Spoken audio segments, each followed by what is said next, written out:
Pollyanna McIntosh, thank you for your time. Nice to meet you. Lovely to meet you too. I wonder how you begin to describe this film because it's a lot. Yeah, it is a lot. And it's for me, it's a high concept thriller slash horror. Though, if you're a horror fan, there's plenty of it. The thriller part is because it's just so tightly wrought, and there's so much suspense, and along with the excitement about a pharmaceutical drug trial that goes awry and means that the subjects are in a situation where if they fall asleep, they die. My worst nightmare. It's I like was going to it's like say, Freddy Krueger, but from the mind of modern someone times. very cunning. I mean, you say horror fans would know their stuff. You're a horror queen of sorts. Are you an actual fan?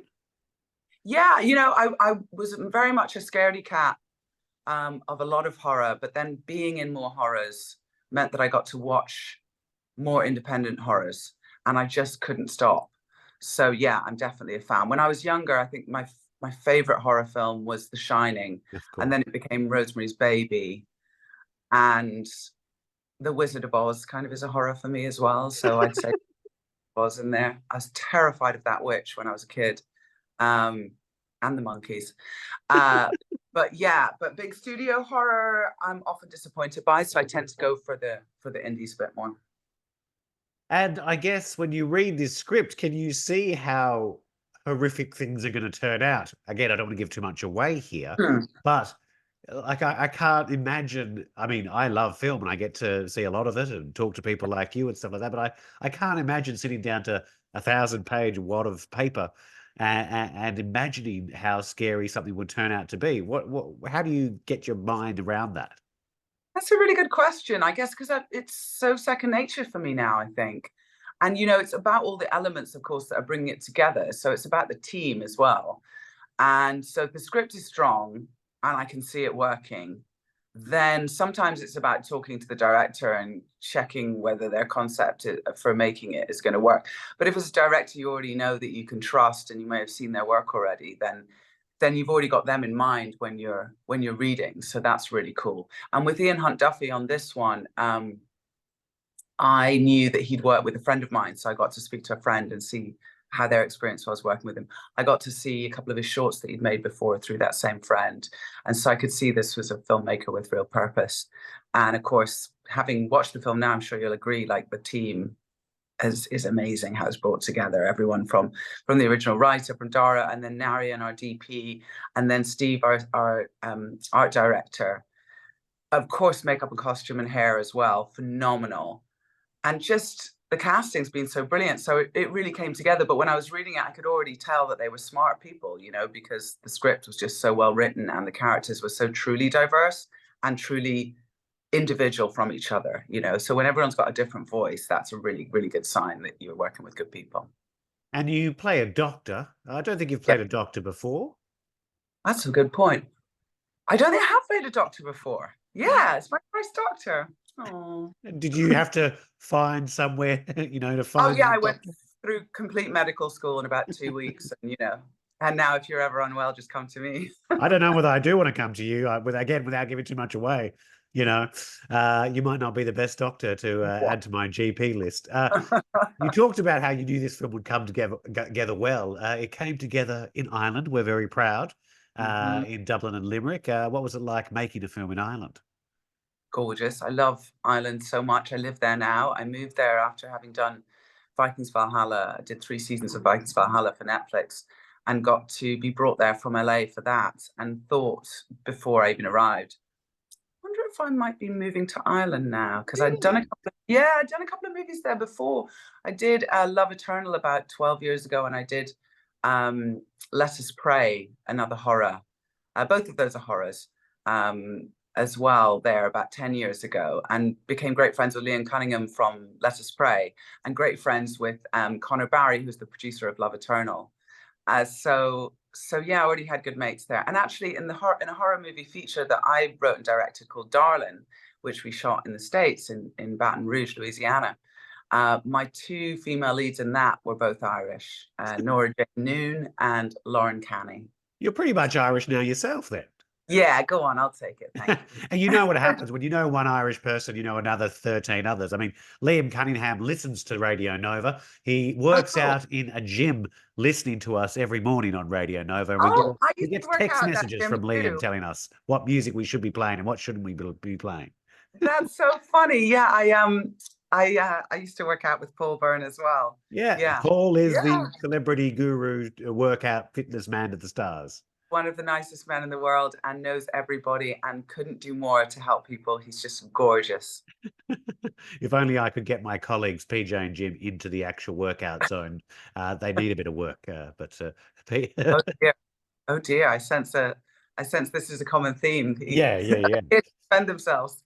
So, did you find anything? I always ask this around a horror film. Like, did things actually go bump in the night, so to speak, while you were making the film? I get this common theme that sometimes people do get a little bit scared on set, or something goes awry that makes them think, "Gee, there is realism to this horror thing that's going on around us." You know, we had a bit of that on Let Us Pray, actually, quite a bit of that. It was quite spooky. But I didn't have any of that on Double Blind. Now, I don't know if other castmates did, and I didn't hear about it, but I definitely can imagine that they would be more prone to seeing things and having those sorts of feelings, because of course they were undergoing so much stress. Their characters were going through so much more than my character was. You have it easy. Pretty much, yeah, pretty much. I mean, the thing about playing Dr. Burke is that, you know, she's inured herself to her fears of whether what she's doing is moral or not, and I think she's done that throughout her career. You know, this is kind of the breaking point of those feelings, and in Double Blind at this point for her. But you know, there's a protection as an actor from the sort of hangover feelings of a character when a character is doing that. Does that make sense? When a character is putting their own little wall up against, oh, what I'm doing is fine, you know, then you don't have to suffer that awful feeling of the kind of grossness that comes from knowing something terrible. Pack it away almost. Crazy, beautiful time. I was just, you know, having a laugh, exploring Limerick and enjoying being in blind boy country and feeling like a total tourist because he got me through the pandemic. So I was like, literally every corner that had come up in his pandemic, I was going, no way, that's where that is. That's where that is. The chicken hut, the river where the otter Yertia Hearn lives, you know, it's just going mad for it. And appropriately making a movie called Double Blind as well. Yeah, that's true. Double Blind Boy. Oh my God.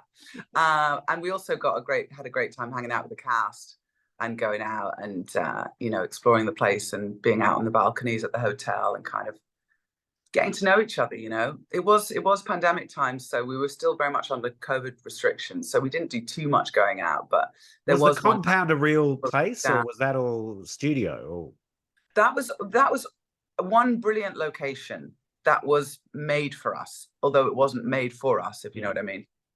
So we had production office in there. We ate in there. We did everything in there, hair and makeup and everything. But obviously the set design to make it how it looks in the film was a lot of added work. But yeah, all those corridors were already there, all of that stuff. So it was super cool. And then our own compound was our hotel.